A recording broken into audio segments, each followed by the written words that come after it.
Ahoy, mateys! Welcome to Playing in Traffic. Lindsay, are you trying out your new accents? Ahoy, mate! You want to go to the shrimp on the bobby? Hi, my name's Peter Parker. What accent do you want me to try? I don't know. Can you stop, actually? Just No, kidding. tell me when I'm really bad at them. I'm like hilariously bad at them, but I'm practicing, guys. I'm practicing my accents so that I can go undercover. An undercover mission? I'm on an undercover mission. Say an accent and I'll try it. Say an accent. German. Oh. Her face. Okay, guys. I'll keep Hi. working. You keep working. So that I can hide my identity and go undercover so nobody knows who I am. Hello, my name is Emily, and I'm from whatever country this sounds closest like, because I don't know what accent this is. That's a good one. Where is that from, though? I don't even know what accent that would be. I don't know, but I like it. Hi, guys. Welcome to our episode. Welcome to our episode.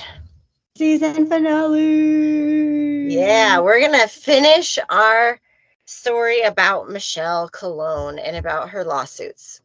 Today we're gonna play the final trial audio that we have. It's from November 7th, 2014. You guys, these are the oral arguments for the summary judgment. Do you know what a summary judgment is, Lindsay?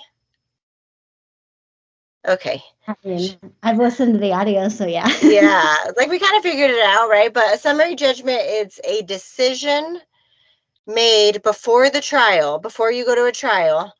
It's a decision made based on statements and evidence, and it's to resolve the lawsuit before going to a trial. So, Michele was like, let's finish this up. Let's not take this to trial. We're done with it. You guys, I'm sorry if I sound sick. I have COVID. I found out I had COVID this morning. Tony's got the Rona. I got the Rona, but I feel fine. I just feel really boogery and really tired. So, she's got the Rona for the first time ever. First time ever. Okay, anyway, back to what we're talking about. This is a really good episode. I can't wait for you guys to hear this. So this is pretty much both sides giving their final statements on why, Michele's lawyer, Paul, is going to be arguing about why this case should be, dismissed. And they're going to explain all the reasons. And you also heard some reasons in the last episode. And then you're going to hear the WMSCOG's lawyers, and they're going to be saying, why they need more time and why they wanted to go to trial and all that. And then at the end of this episode, we're going to read the final judge's decision and the final, dismissal of this case. And we're going to read to you everything that she finally decided, because after this, then the case was over. After her final judgment, which I think came in February of 2015. So at the end of this episode, you guys will hear us read you that. But for now, we're going to go through the final oral arguments for summary judgment from November 7th, 2014. And you're going to hear some great commentary from yours truly. This is Court Audio 3000. Welcome to Court Audio 3000. CK 3000. Okay, girl. Do you want to play it, and then we'll pop in whenever we want to? We'll pop in. Yeah, guys, right. just to let you know, this of all the audios is my favorite. So we hope you enjoy it. We'll be back in a minute with some commentary. Goodbye.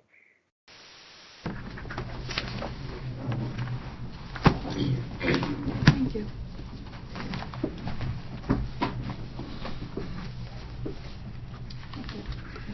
We're here on World Mission Society, Church of God versus Colón, docket number BERL 5274-12. Counsel, how do you pronounce it, please? Solomon Rubin of the Law Offices of Jan Meyer for the plaintiff. Mr. Rubin? Diana Zborowski, Nessoff and Miltonberg for the plaintiff. Paul Grosswald for the defendant. Thank you. And Ms. Colón is present. Good morning. Okay, thank you. I've had significant submissions presented to the court. Today is oral argument for the summary judgment application on World Mission Society, Church of God versus Colón. It is the application of Mr. Grosswald. There was also submitted a motion to eliminate. That's how it was phrased. That's how I would refer to it. And obviously we will have oral argument on that application at the same time because it's part and parcel of the summary judgment motion. Okay. I know Mr. Rubin, you called yesterday to determine whether or not there was going to be argument again on the summary motion to dismiss on Colón versus World Mission Society Church of God, which is docket number BERL 3007-13. And we did have oral argument previously, and I can always listen to it again because everything is digitally recorded and I can have it with no problem. So thank you very much for offering that. I just also want the record to be straight about something. I checked in ACMS, which is our court docketing system, and while counsel has indicated that there were discovery motions that were not decided, obviously you did not get the orders. August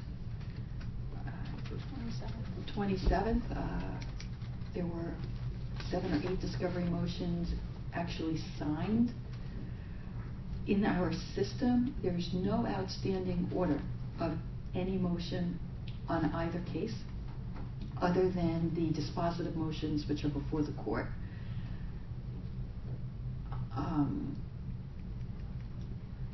I think the history of this case speaks for itself, and the court has tried to be as responsive as any court could possibly be to the papers that have been filed, and there are no outstanding orders.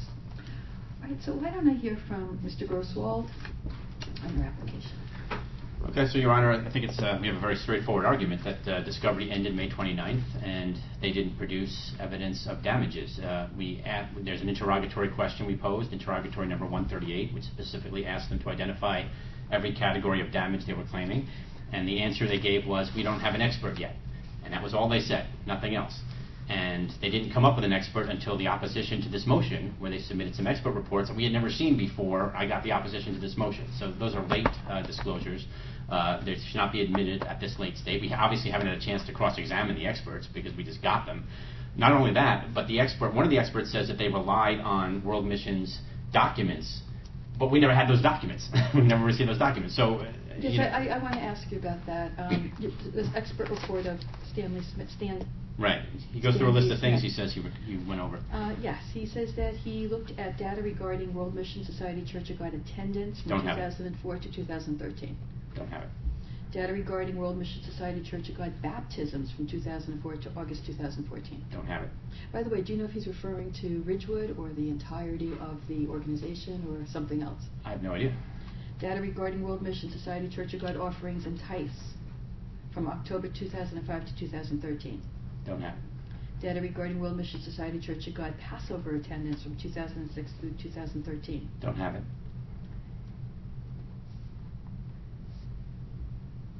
Were you ever given copies of an informational interview with church members Richard Wayland, Victor Lozada, Tara Burns, Pastor Daniel Lee, dated October 8, 2014? No. Bank statements from 2009 through 2012? No. Do you know what those bank statements, where those bank statements originate from? No, but I do know that when we asked in discovery, they objected to bank statements, and you had actually suggested to them they may not have to disclose them if they had other documents, and so we never even got the bank statements. So I don't know where they I just wanted to go through that. Okay. Okay. All right, so without any proof of damages timely disclosed, they have no compensatory damages. So the only thing that leaves is this possibility of presumed damages. Now, they didn't disclose presumed damages either. If they had disclosed presumed damages in response to interrogatory number 138, we would have realized that we need to prove the statements are true as a defense, and we would have asked to extend discovery. We relied on their answer, in which they didn't disclose presumed damages, to say, okay, if they don't have evidence of compensatory damages, they're not claiming presumed damages, they're not claiming anything else, there's no reason for us to extend discovery. So we relied on that. We allowed discovery to expire without completing all of discovery. And so now, if we were to go to trial with them arguing presumed damages, we'd be prejudiced because we haven't completed discovery on the truth of the statements.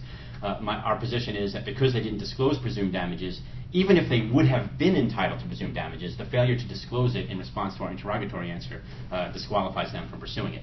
How is presumed damages tied into whether or not they're a public figure or a private figure? Well, that's the next thing. If they had disclosed presumed damages, we would have still taken the position that they're a public figure, and as a public figure, they shouldn't be entitled to presumed damages anyway. There's a serious constitutional problem. When someone's a public figure, there has to be freedom of speech to criticize them, and if you can be held responsible for your speech against a public figure when they're not even damaged and they can't even prove damage, that would cause a First Amendment problem. With a private figure talking about a private matter, there's not such a First Amendment issue. But there's a big First Amendment issue when it's a public figure or a matter of public concern.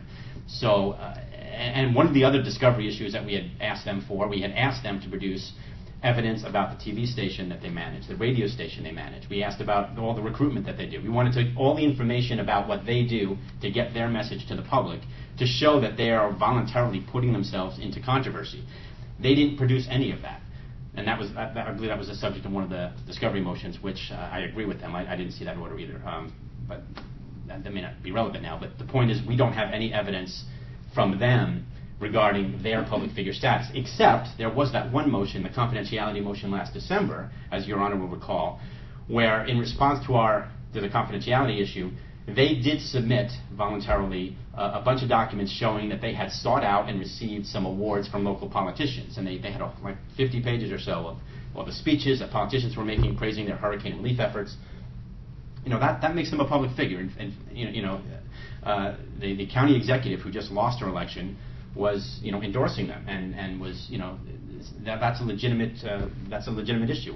Here's a politician endorsing this controversial group. People have a right to criticize the group that's being endorsed by the politician, especially since they use that endorsement to give themselves legitimacy. And they, when they recruit people, they tell people, we're not such a bad group. The county executive has endorsed us, right? Look at all these awards. Absolutely, they want politicians endorsing the group. When I was in, that was something that we were always searching for. A local politician, a bigger politician would be better, but like even within your little city, you'd want to have your little, city mayor, town mayor. But to get a big politician would be amazing. It shows your legitimacy. Actually, even at this moment, there are politicians endorsing this group. If you're a politician, be careful who you work with. Okay, let's go on. So they are a public figure.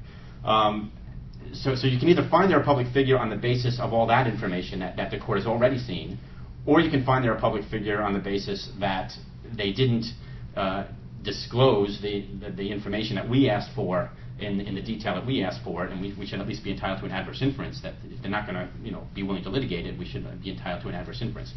And that's what the motion in limine was about. So if we get that adverse inference and they're a public figure, then there shouldn't be any issue about presumed damages. And finally, the issue of public concern. Regardless of whether they're a public figure or a private figure, the statements are an issue of public concern, right? She's not talking about what the church did to her, personally, and that she has a personality conflict with a particular church member. She's saying that as a whole, this group is a threat to society because they have practices that are harmful to people. She's not saying her family was destroyed by the church because of something unique to her family. She's saying that it's the practice of the church to separate people from their family members because the church is trying to get people to donate lots of money, and if the wife or a husband of somebody says, you're giving too much money, they'll tell the person, your spouse is the devil. You should separate from them and keep giving us all your money, right? And that kind of practice, which she is alleging they do, is a threat to society at large. And people need to be warned. If you get involved in this group, that's the kind of thing that can happen to you. And the allegations about them abusing their tax exemption or having relationships with for-profit companies that are illegally allow them to abuse their tax exemption, that's also an issue of public concern. So there shouldn't be any presumed damages because there's too many First Amendment implications. And if they can't prove damages, we should be entitled to win on summary judgment. That's the gist of it. Okay, thank you. Your Honor, there's a lot there to respond to, so I'll just take it piece by piece if that's all right. With regard to the discovery motions, as Mr. Grosswald said, we weren't aware that they had been signed, but nonetheless, if they were signed and ordered on August 27th, then by the discovery end date, which was May 29th, they were still outstanding. Part of the reason why we weren't yet able to get everything together was because we still had a lot of issues that had to be worked out and decided by these, I think, 7 discovery motions. None of those discovery motions had anything to do with your being able to compile the information that I just listed, such as bank statements and things of that nature. Well, with regard to the statements that Stan Smith had looked through, and it was actually on his guidance once we started working with an expert, which we had hoped to do at some point during the course of discovery, if we had the chance to, but instead we had to do it in a rather faster manner, I suppose, a bit truncated manner on the opposition. An expert to tell you that you would need bank well, statements what he wanted to us to show put loss of together, money? In terms of the records of baptisms, and it wasn't like there were these papers already readily available to the church, or that they already kept records like this. It was more like going through the system and figuring out exactly who attended what years, and compiling these. And Wrong. Nope. Thumbs down. This, in my opinion, is a total lie, okay? These records that she's talking about are meticulous, and they are saved, okay? There are records of baptism, attendance records. If you're late to afternoon service, it's going to be recorded. There are meticulous tithe records. Addresses are kept. Your Bible studies are kept. This is a group that keeps all of their records in order. I kept my records in order. How about y'all? I mean, I'm just curious. Like when he got all these documents, he asked for them, you gave it to him. There was no problem. Well, right? he also explained at greater length how he wanted everything compiled and what exactly he was looking for. For example, the statements made by several church members that I think were dated October 4th, that was at his direction, that there was certain information that he was seeking out that could help him compile this report. And we understand that, yes, everything is due and owing to the court and to opposing counsel, and our goal is to still be able to have that discovery period that we feel that we didn't have, because we spent all of discovery period arguing 7 motions before the end date. And once that end date ended, we didn't realize we would then be up against a motion for summary judgment and not have the opportunity. I've been a part of this case from the very beginning. Okay, since the very beginning of this case, from the point where I sat down for hours with counsel on the record going through interrogatories.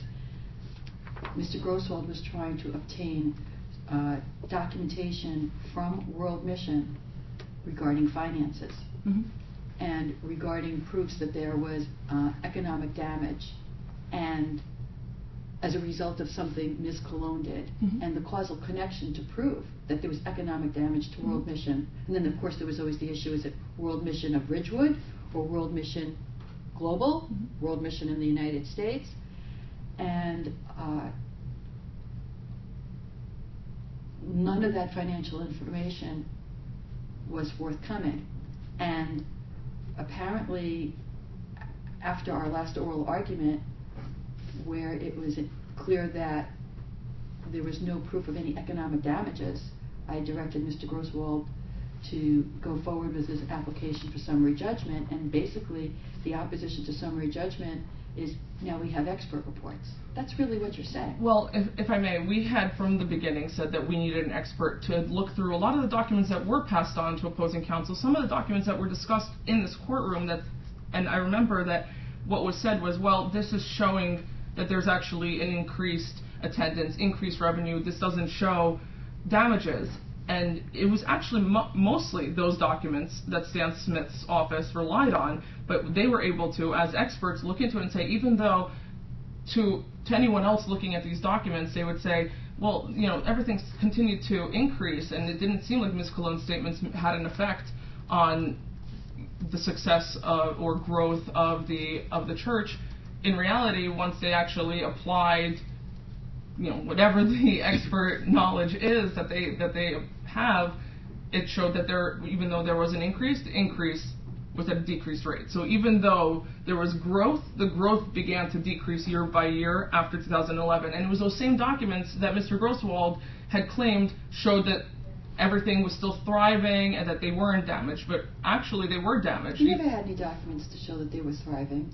There were documents that we did. The limited. Okay, I've seen those documents. You're talking those limited documents, those a couple of pages, correct? That showed 8 pages that show they made a profit continuously during the time except period. that profit decreased. That profit actually decreased year by year, even though when looking at it, and myself, if I looked at it, I would say yes, they continue to grow, the profit increased, I don't see any damages here. But when handed over to an expert, and we had said from the beginning that we feel that an expert is needed for this, and that we intend to retain an expert of the financial background to make sense of it all, he was able to look at that same document and say, actually, no, this is showing that they were damaged in some way because that profit, while increasing, was increasing at a lower rate year by year.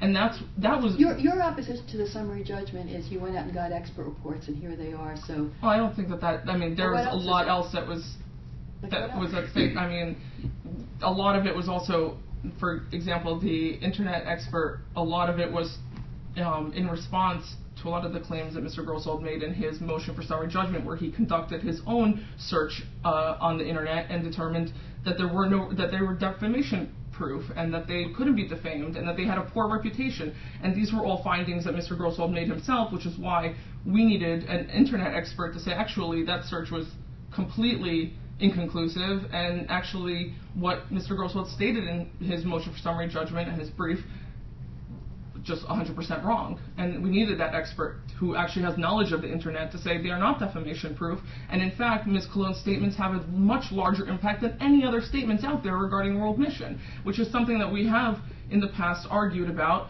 and that was again brought up in the motion for summary judgment that we needed to oppose. A huge part of that motion centered on the fact that, well, everyone else on the internet seems to be saying it, so how can her statements have any sort of damaging quality to them?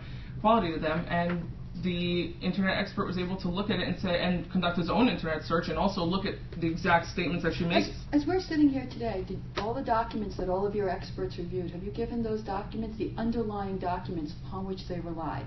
Have you given those documents to counsel? To Mr. The Grosswald? internet expert, that was all included. And the financial expert, if there's anything outstanding. Well, the internet, that was attached as exhibits to his report. And explained within. And the financial expert, a lot of it was handed over, and if there was anything, like, for example, the October 4th statements made by certain church members, which was requested by the expert, who said, this is something that I'm going to need, and we didn't know that until we started working with that expert, anything like that can be produced. I mean, to date, have you responded to the interrogatories that still have not been responded to by Mr. Grosswald to set forth in his papers? Or did you just pick and choose what information you were going to gather based upon what your expert said your expert wanted, and then decided at some point that is what you would give? Well, we were hoping that first we would get through the motion for summary judgment and that we would actually get a discovery period where we'd have the opportunity to do so, instead of a discovery period where every effort we were making was getting blocked by a different motion. We couldn't even get testimony of Ms. Colón to even speak to malice, so even the argument of whether they are public figures or not, that also somewhat is involved with the malice argument, and malice is something we would only get through... At our last oral argument, your partner was here? Yes. And Mr. Miltenberg had raised the issue of public figure and private figure, and I recall saying to him, are you really going to be arguing that they are a private figure, World Mission Society, Church of God, given what this court now is aware of in terms of the organization?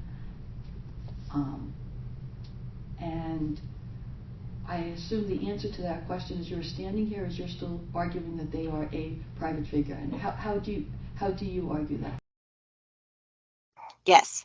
How do you argue that? Well, if I may, with all due respect, what the court understands about the organization is largely due to the characterization of the organization by the defendant and her counsel, much of which isn't true. What I'm talking about is in terms of its size, where it is located, the number of congregants, Right.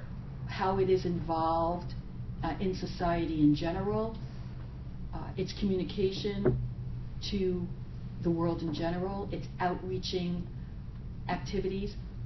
Just Yes. so the record's clear, Okay. I'm not listening to one side or the No, other I understand in terms that. of their perception, but my awareness in terms of what the church Mhm. is and what the church does. Okay. Well, we're talking. Well, for us, we're taking this as the New Jersey branch, the Ridgewood branch, but it's technically World Mission New Jersey. That is our client. We do not believe that they are a public figure. A lot of the argument stems from that they do community service and that they've gotten awards for that community service. I want to be clear that throughout Mr. Grosswald's papers and even today in court, he says they sought out and received awards. That's not true. They don't seek out awards. Hold the front door. Did she just say, let me be clear, the church does not seek out awards? Okay, let me be clear here. I personally would sit in the office, shoot away my little emails, and you literally are searching for different types of awards that you can get. All different types of awards. All different types of days to be dedicated to you. Did you know that the city of Denver, you probably don't even know this, the city of Denver has certain days devoted to the WMSCOG. They're called like, New Jerusalem Day or something. But these are things that you have to look for. Okay, so I don't know what this lady's talking about, but in my experience, we sought out awards. We wanted these awards. The whole reason of doing the activity was for the shiny, pretty award. They get awarded for community service and other good deeds that they've done. Same way any organization, whether it be a religious organization, educational organization. My high school received awards for community service that they completed, but I wouldn't say that my high school down the street is a public figure, even though they did a lot of community service and they got awarded and they got the mayor's award and the governor,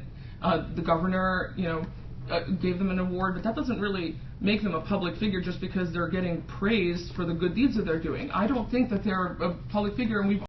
Her comparing the WMSCOG receiving awards to her high school receiving awards, I don't know, it just really sits wrong with me, because in my mind I'm like, hold on, is your high school asking their students for millions of dollars in donations every week? It's not the same. It is not the same. A public high school doing community service for their community, that's a beautiful thing. A religious cult trying to, seek out these awards. And I will tell you, we would do press releases. What the fuck do I know about creating a press release? We would send out press releases. We would show up at places with our video camera and just straight up do interviews like in their face without them even knowing that we're coming. All these things, filling out all these forms and like immediately using it to afterwards to be like, look at how great we are. Yes. And then how good we are because of this. Right. And then in turn using that to get more people to come and give them more money. It's not a great comparison in my opinion. And it's weird with me that she used that comparison. Anyway.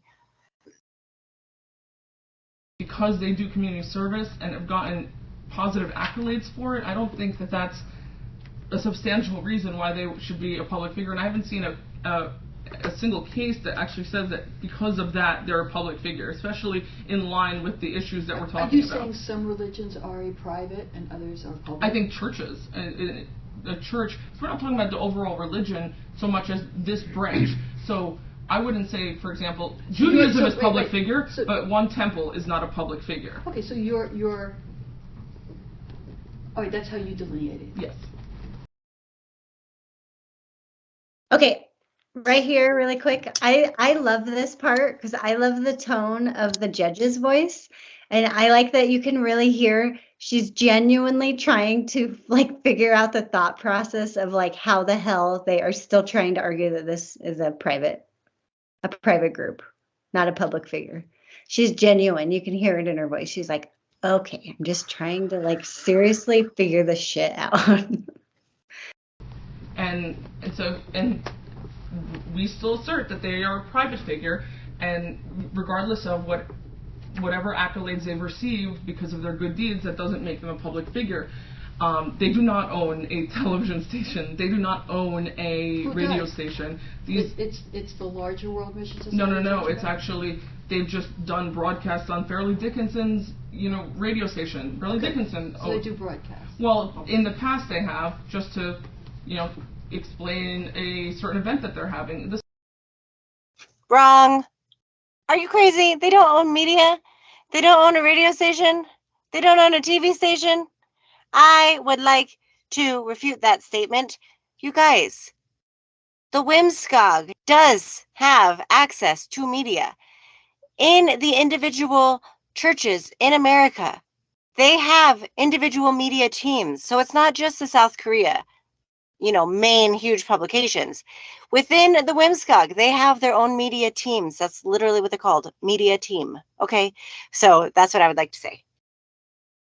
The same way that, again, my high school did the exact same thing, but I don't think it made them a public figure. They're not a household name.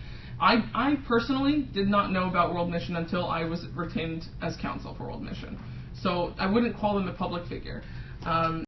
So what? She's the judge of what's public or private? If she knows who you are, then you are a public figure. If she doesn't, then you're private.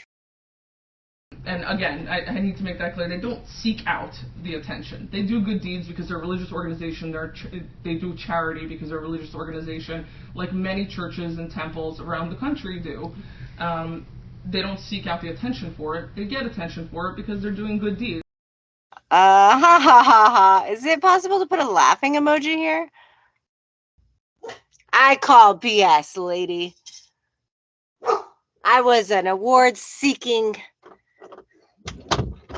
what is that thing called where they like suck all your blood out? Vampire? No, the little leech. Oh, I was an award-seeking leech. That's what I was. I'll admit it. I'm not anymore. I'm a reformed blood-seeking leech. Can I ask a question? Yes. Not that I'm considering the expert reports. I don't want this question to infer that, but I have a question about it. Yes.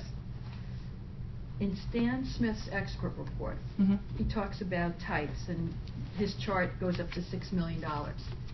Is that for the Ridgewood branch? Let me just see real quick. I'm just picking that out randomly. I just have that particular question. It's page 7. I'm sorry. It's page 7 of the attachments. You can say the attachments. It's page 7 of his report itself.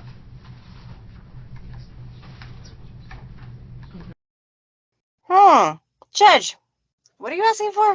Let me flip through all these pages really quick. Let me stall as much as I can. Let me say, this is my favorite part of this entire audio, so listen closely. Here we go. That is for technically the Ridgewood branch, but that includes the Ridgewood branch is kind of an umbrella for several locations across the Northeast. So it's not for just the one church in Ridgewood, but it's for different locations in the Northeast section. So the Ridgewood branch is several locations. Referring to, but because that's the corporate name of it. Is not just the church structure in Ridgewood, but where else? But in the area, just the Northeast area. I mean, I can. Outside of New Jersey? So there's a few outside New Jersey, Northeast basically, but it's under the same corporate umbrella, but it's several locations. I didn't know that until today. And I've been litigating this case with you for how many years? Are you guys ready for it? Are you ready for it? Are you ready for it? Okay, so the new... Yeah, I believe that I can go back and find the pleading, but it was argued in earlier pleading, I mean, earlier in the case when Marco Santori was still standing here arguing it, and I can find that pleading, but... I don't think I've ever asked the question. Yeah. Okay. The Ridgewood chapter encompasses for monetary purposes Mm-hmm. a northeast section Mm-hmm. With several locations. and includes physical churches not in New Jersey. Yes. Okay. In neighboring so states. let me go back to my question. Sure. I just want to go on page 7 of Mr. Smith's report. There's a section called tithes, and I'm just randomly picking this one, which shows tithes going up to $5 million. Is that for the Ridgewood chapter, Mm-hmm. Yes. which is just a few churches? How many churches I can get you that information, but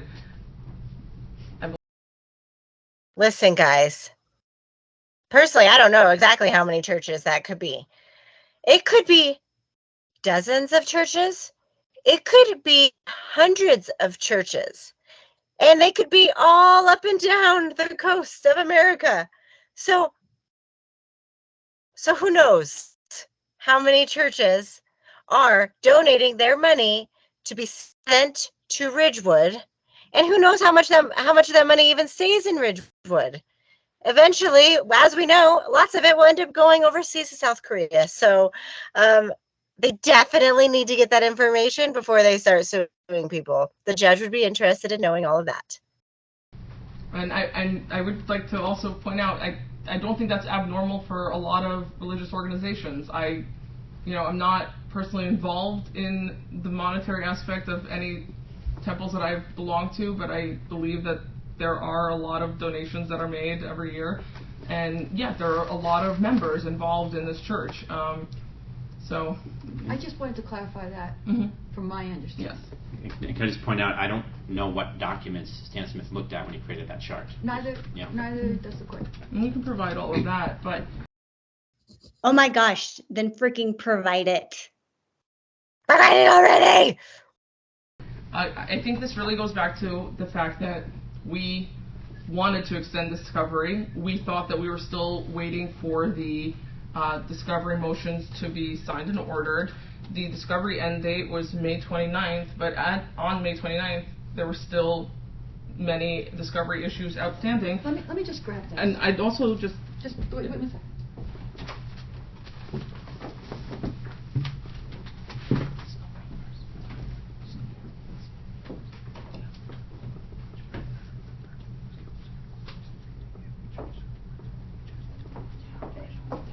Tell me which of these, I have all the orders and the motions in my hand, so the record's clear, and I'll give everyone a copy.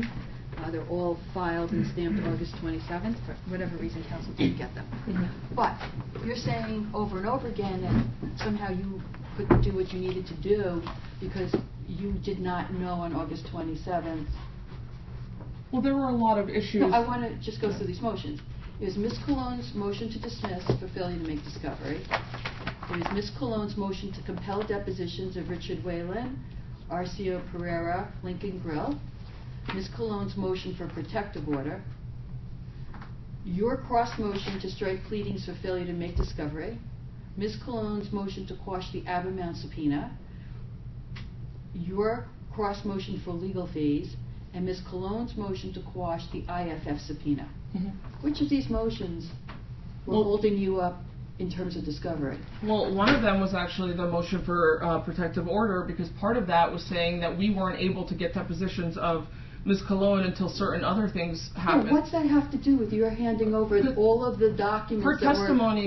What does that have to do with your obligation to hand over the documents that this court ordered years ago pertaining to the claims your client was making as to its financial losses?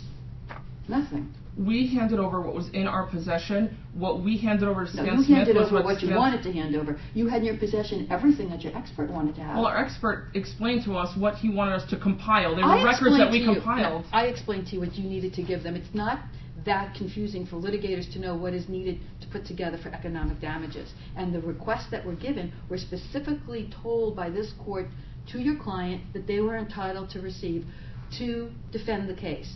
And you chose not to give them. And you still haven't given them. And you have picked and chosen what your expert wants to use that for an expert report, which this court hasn't accepted, and still haven't given the underlying documents or financial information that that expert utilized to come to those opinions, which you're trying to use to defeat the motion for summary judgment for the very items they don't have for them to defend themselves against your claims for financial damages. Yeah. I understand, but one of the things that Stan Smith did rely on that did show damages, so even if we throw out everything else, there were papers that were handed over that, as I explained, to a layperson looked like it was profits that were growing, but actually showed damages. So even if we relied on just that, it showed damages when actually examined by an expert. But they wanted bank records, they wanted certain statements, they wanted attendance records, they wanted what they were entitled to. And your client decided, I don't want to give those over. I choose not to give those over. You took the position it wasn't necessary, that I don't really have to go into why you decided not to give it over, but you chose not to give it over. And then you pick and choose what you want to use to show that now what I'm understanding, the Ridgewood chapter, which is much larger than I thought, it's not just one church, it's many churches, has financial damage.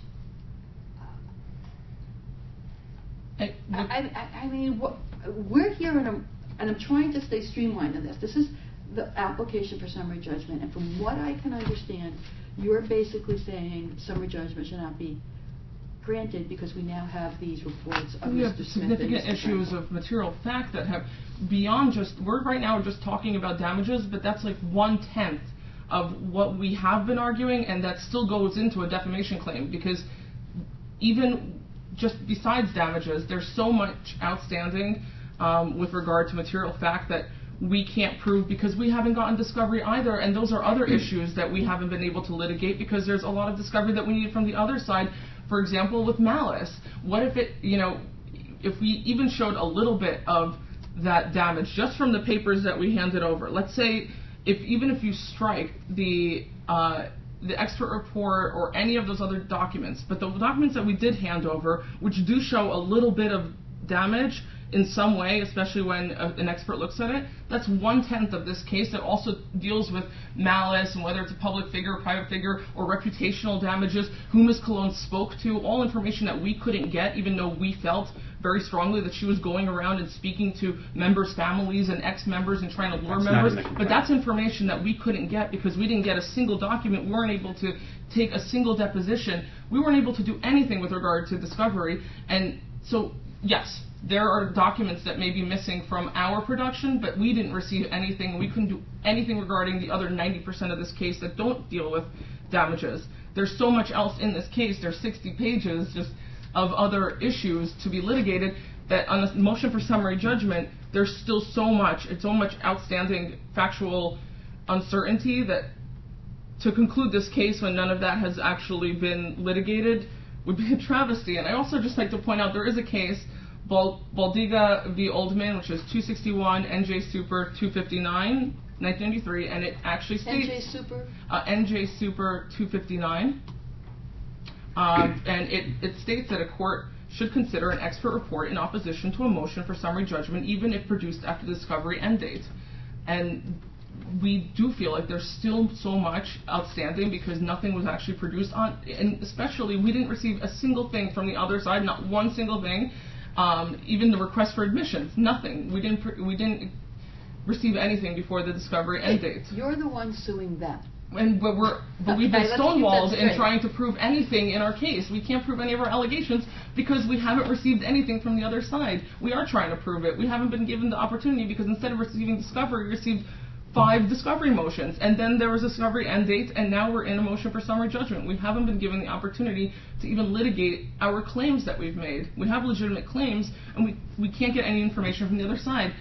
Okay, you guys, I understand that this is the pot calling the kettle black here, but the tone of her voice, like she's about to burst into whiny little baby tears, I just cannot. I can't stand it. Like, she sounds so whiny. And I know that is very hypocritical coming from 2 young ladies who might not have the most appealing voices. Listen, though, Get the fuck out of here. They didn't get any info.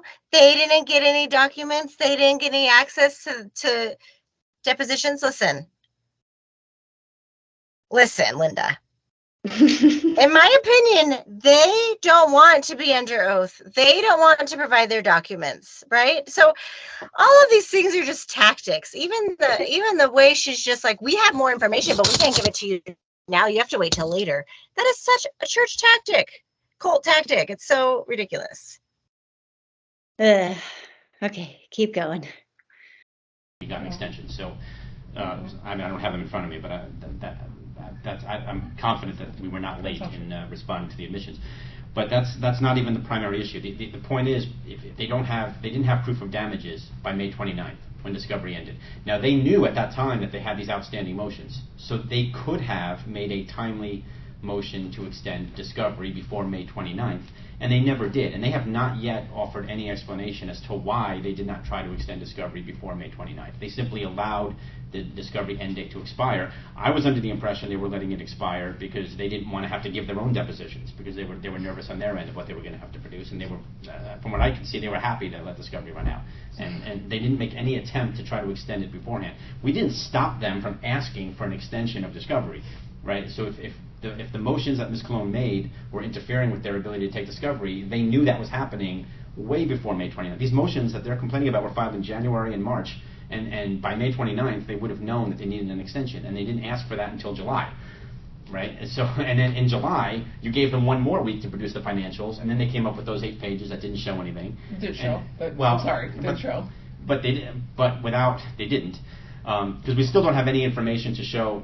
An expert says that they show damages. Right, but so those papers that you received do actually show damages. So maybe it doesn't show the full extent of the damages, but it shows some damages. The expert did not do any analysis of other factors that would have caused, what you're claiming is damage, right? An expert has to analyze the economy. How are other churches performing? This is actually a very well-known economic expert. I'm pretty sure that they know what they're doing. But it's not. Just let's make a record.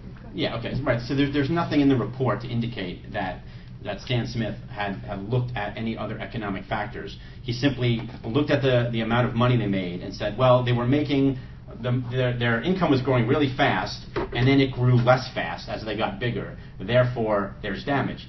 But that's faulty reasoning, because obviously a small group is going to be able to grow faster than a large group. Once you get big, if you make $100 a year, it's pretty easy to double that. If you make $1 million a year, it's not so easy to double it. So your rate of growth is going to level off. Right, so that's all that happened, is their growth leveled off, and he's saying, well, it's because of her statements. But there's nothing in his analysis to point to her as opposed to something else in the economy. He doesn't compare this church to any other church. He doesn't compare the Ridgewood's money to the other World Mission churches on the West Coast, and that could be an analysis you can do. He doesn't do anything like that. So it's just, there's really nothing in the report. And of course, if I had an opportunity to cross-examine him, I could have brought all this out. There's nothing in the report to show any causation. So, and rather than opening discovery and letting me cross-examine him on that point, I think the proper thing to do is to simply say that they're out of time, because this case has dragged on for 2 years.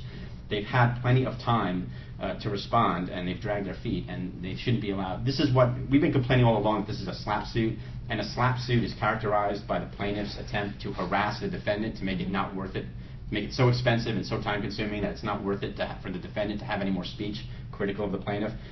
I mean, if you reopen discovery and allow this to drag on, that's what a slap plaintiff wants to do. We've told you from the beginning, they're not really here to win the case. They're here to shut her up. And she's entitled to put an end to this at this point. So, do you have a list of, like, for example, you just said July 8th. Do you have a list of the various dates and motions and oral arguments and in some sort of timeline? I was just wondering if you did, because you seem to remember it so. I don't have it written out. I can construct it by looking through my files pretty easily, but I don't think I have it written out that I can show you. I can give that to you if you want me to submit that by next week. I mean, at one point, this is obviously outdated now, but at one point we did have, it probably is now many months outdated, a full list of every motion, every argument, and we can add to that. We had a full chart of it. Whatever each of you have in terms of constructing the history. That'd be great. And when oral argument was had, and I'm sure you have some sort of summary in terms Absolutely. of what resulted as the Yes, we can get that. I would appreciate it if you could give it to the court, because I can reconstruct as well, but there's a lot, and I just want to make sure I don't Absolutely. miss anything. I also obviously want to give you copies of these orders. Do you want to give us a deadline to submit those, the timelines that you just asked for? Oh, if Like a you week? could do that within the, is a week? A week's fine. I mean, if we need 2 weeks, that's fine. You're doing me a favor. Okay. Sure. Absolutely. Because you're saving me the time from reconstructing it. If you need to, there's no time limit. If you can do it. 2 weeks you then, can- so it's no pressure. Okay. That would be greatly appreciated.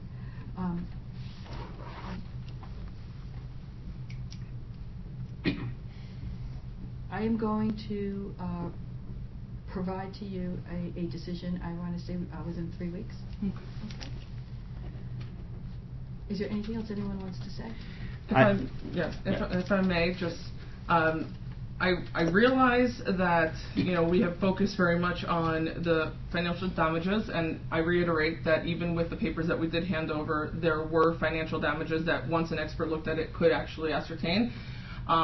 But aside from that, there's significant reputational damages, and that is what the internet expert did look into. And I understand that it's past the discovery deadline, but we do feel that with proper discovery, Mr. Grosswald would have an opportunity to cross-examine the internet expert as well, who found that Ms. Colón's statements were uniquely damaging out of the entire internet existence of World Mission. And does that argument hold true if your client is a public as well as a private figure, or what's the difference? I mean, because the difference, some of it would constitute actually a higher standard of defamation, and we could constitute it as defamation per se. If the court was to say that your client was private, Mm-hmm.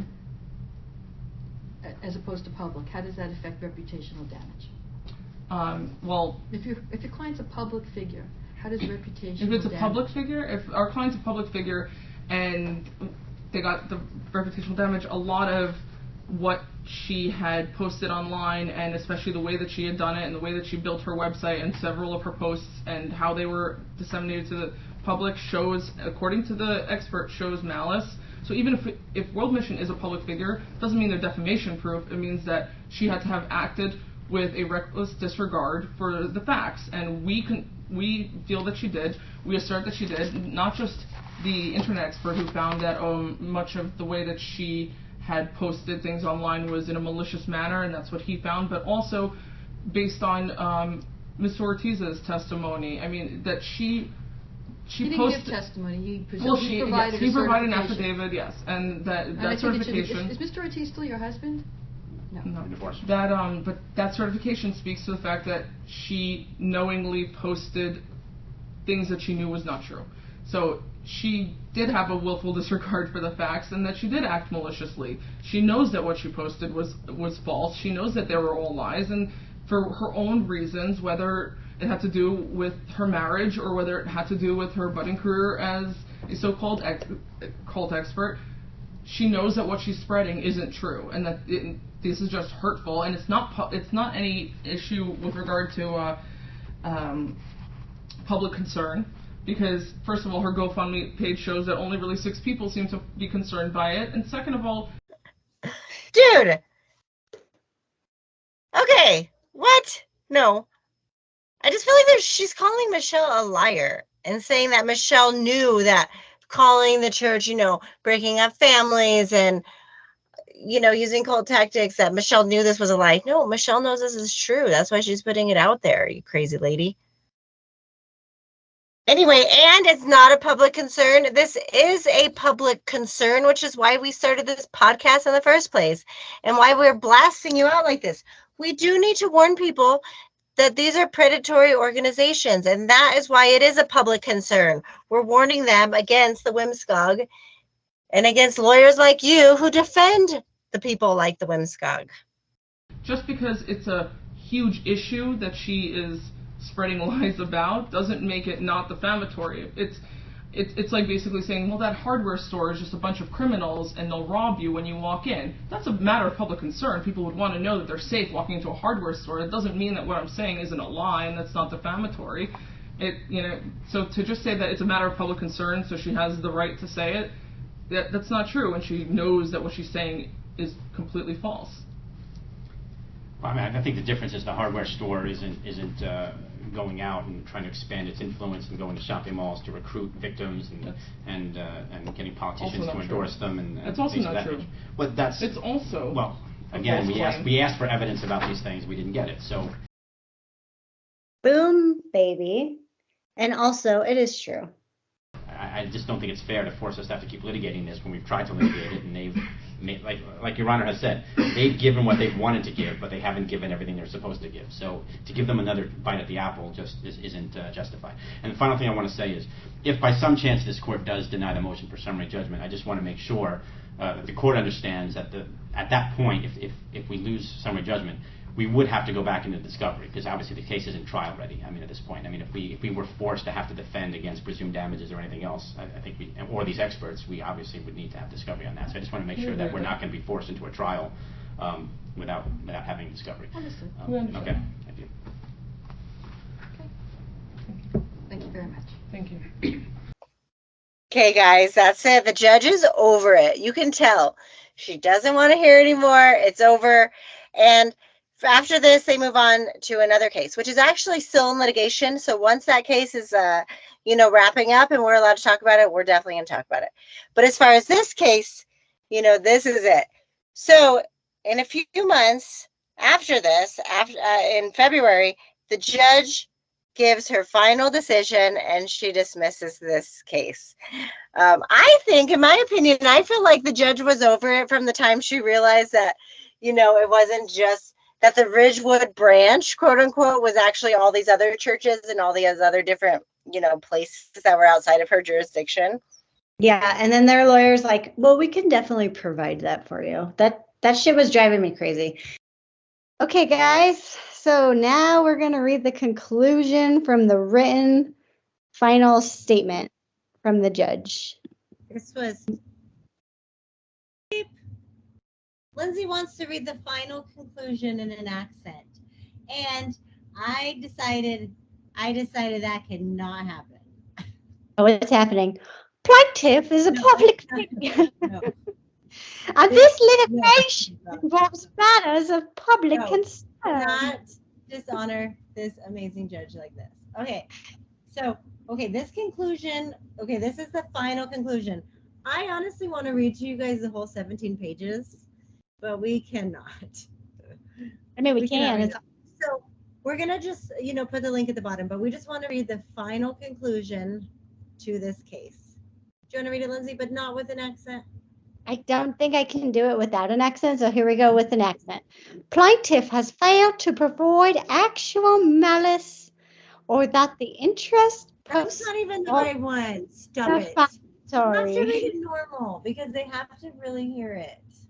Okay, fine, you read it. Important. No, just because you can't do it with an accent doesn't mean you can't do it at all. Okay. I don't want to read it if I can't read it in an accent. Read the damn conclusion. Guys, this is at the bottom of page 17. Fine, I'll do it in a different kind of disguise. Plaintiff is public figure, and this litigation involves matters of public concern. Boom, right there. Hold on. Plaintiff is a public figure, so she just straight up said this is the conclusion. This is what all the evidence showed, that they are a public figure, and this involves matters of public concern. Okay, sorry, keep going, weirdo. I mean, that's literally what I just said, but whatever. I know, but it's just like, oh my God, that one sentence is so golden. Okay, continue. I'm so distracted by your weird voice. Okay, go. So this is my serious voice. Okay, Plaintiff has failed to prove actual malice or that the internet posts are defamatory. The plaintiff has failed to show that a reasonable jury could find actual malice by clear and convincing evidence. Plaintiff has failed to prove damages. For the reasons stated, the court grants defendant's motion for summary judgment. Boom, baby. Yes. And that's it. 2015. 2 years for that. Over 2 years. And that was it. So we would like to just thank Michele for letting us dig into this story, for letting us just really get obsessed over the summer about this. We love you. We think you're awesome. You're a rock star. Thank you to all of our guests this season. We've had some amazing guests. I can't wait to see what Michele Colón is up to next. It's going to be really fun. I'm really glad that we're friends now, and we can be part of the next, whatever she plans to do. It's going to be bomb. Cheers. Personal thanks to Luis, to Michele, Avi, to Emma. Avi, get the hell out of here, okay? Get out of here. Girl, I am like so hip with it, okay? I'm hip with it. You say cheers to Kanye. Cheers to Kanye. Cheers to Emma. Cheers to Caroline and AJ. Thank you, Anthony, for coming back on. Who else? Have we had any other guests on this season? Back when you're in an award show. And then I just want to say thank you guys so much for the support. Reminds me of Sam vibes, okay? Sorry to use that word, but anybody else get those vibes? Like, I want to give all thanks and praise and glory and honor to all my guests of this season. Like, that's something that we would have to say all the time, every single day. Okay. Really? Another thing, thank you guys all for listening. Another thing, if you want to send us an email and get in touch with us, please do. I love it when we get to hear from you guys. It's really Great Light Studios put some new videos out, and you should also check out our YouTube channel. Oh, yeah. YouTube channel. Great Light Studios, examining the WMSCOG website, all the cult documentaries, Miranda July, Kanye West. Just like, why do you think that you're in an award show today? You did not win Best Actress for your accents. Okay, calm down. Yes, I did. I'm awesome. All right. I will see you later. Love you. Okay, love you. Boom, baby. Boom, baby. How do we want to end it? I don't know. I'm trying to think I of feel like something. you were just listing our guests. I was. Well, it felt weird. It felt like a list. Are you talking to me or are you talking to them? Talking to them. Oh. Yeah. Okay. I'm talking to the pod. I'm talking to the pod. Talking to me. Okay, let's go. Okay. Well, then I'm making meticulous notes. Oh, God. Just like the WMSCOG does.